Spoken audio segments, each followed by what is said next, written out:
बच्चों, today's topic is terminal velocity. Terminal velocity है क्या? कल हम लोग पढ़े थे, पिछले क्लास में पढ़े थे, हम क्या पढ़े थे? Drag force, that is force. अभी तक पढ़ रहे थे, स्टोक्स लॉ पढ़े थे। स्टोक्स लॉ के अकॉर्डिंग था जब ये उसमें एक फ्रिक्शन आता है जब हम लेयर्स मींस लेयर्स के बीच में जब फ्लो करते। अभी तक जो पढ़ रहे थे विस्कोसिटी, नॉर्मल विस्कोसिटी, वो दो सरफेस के लेयर पे, कांटेक्ट पे डिपेंड कर रहा था। लेकिन यहाँ पे जब स्टोक्स लॉ पढ़े तो उसमें क्या पढ़े हम कि जब हम लेयर्स के बीच में पास करते हैं उसमें जो फ्रिक्शन होता है उसकी वजह से क्या होता है। ठीक है, चलिए बात करते हैं टर्मिनल वेलोसिटी। यहाँ पे मतलब उसको ड्रैग फोर्स भी कहते हैं।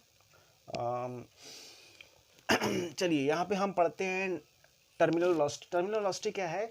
एक्चुअली में क्या है, जब कोई सॉलिड, या कह दें कि सबसे अच्छा हम स्फीयर ले लें, क्योंकि सॉलिड अगर लेंगे तो अगर शेप अगर अनसिमेट्रिकल है तो हमें एक्सप्लेन करना बहुत ही मुश्किल हो जाएगा। ठीक है, तो इसलिए हम एक सिमेट्रिकल बॉडी लिए, दैट इज स्फीयर।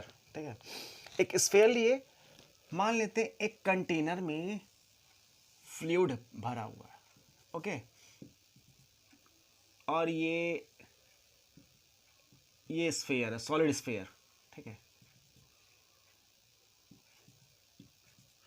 अब बताइए ये जब क्या होता है, ऐसे नॉर्मल अगर गिरता है कोई, ये नीचे की तरफ कोई सॉलिड वेलोसिटी अगर नीचे गिर रहा है तो उसकी वेलोसिटी क्या आएगी? उसकी वेलोसिटी बढ़ती चली जाएगी, बढ़ती चली जाएगी। ठीक है, जैसे जैसे नीचे आता है, जब छोड़ेंगे तो इनिशियल वेलोसिटी जीरो रहेगी और फिर धीरे धीरे क्या वो बढ़ती चली जाएगी। यहाँ पे क्या, जब फ्लूइड में फेंकेंगे कोई चीज़ हम फ्लूइड में फेंक रहे हैं, आप लोग एक बाल्टी में पानी लीजिए, एग्जाम्पल के तौर पे आप एक बाल्टी में पानी लीजिए और फिर उस पर देखिए, शुरू में क्या होता है, बहुत तेज दिख जाएगा, आराम से गिरेगा, और जैसे फ्लूइड के अंदर जाएगा फिर उसकी स्पीड कम होती चली जाएगी। फिर उसके बाद कुछ देर बाद देखेंगे हम क्या एयर से डाल रहे हैं। ध्यान दीजिएगा, एयर से हम सॉलिड को बाल्टी में फेंक दिए, बाल्टी में पानी भरा हुआ है, कुछ मतलब पहले बहुत तेज जाएगा, नीचे जाएगा, फिर धीरे धीरे उसकी स्पीड कम होगी और फिर कुछ देर बाद देखेंगे उसकी स्पीड कांस्टेंट होकर वो नीचे आराम से एक ही स्पीड से, कांस्टेंट स्पीड से वो नीचे गिरेगा। रुकेगा नहीं, रुकना नहीं है, रुकता नहीं है। क्या होगा, वो हम थोड़ा वेट बॉडी ले रहे हैं, वेटेज बॉडी, तो वो क्या होगा, नीचे गिरेगा, फिर कुछ देर बाद देखेंगे फिर वो आराम से एक कांस्टेंट वेलोसिटी से वो गिरेगा। दैट कांस्टेंट वेलोसिटी, जो मैक्सिमम कांस्टेंट वेलोसिटी होता है, उसी को क्या कहते हैं? Terminal velocity. ओके, क्लियर हुआ कि नहीं? जो कांस्टेंट, जैसे हम फ्लूइड में कोई भी सॉलिड को गिरा रहे हैं तो हम यहाँ कह सकते हैं it is a maximum constant velocity. क्या लिख सकते हैं? It is a maximum constant velocity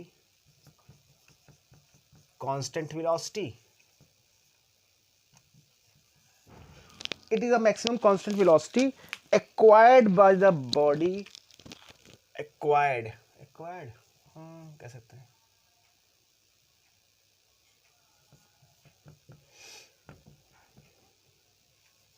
acquired ठीक रहेगा। चलिए, acquired by a body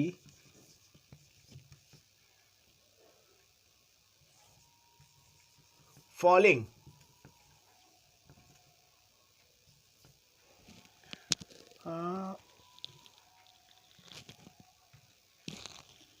by a body falling in a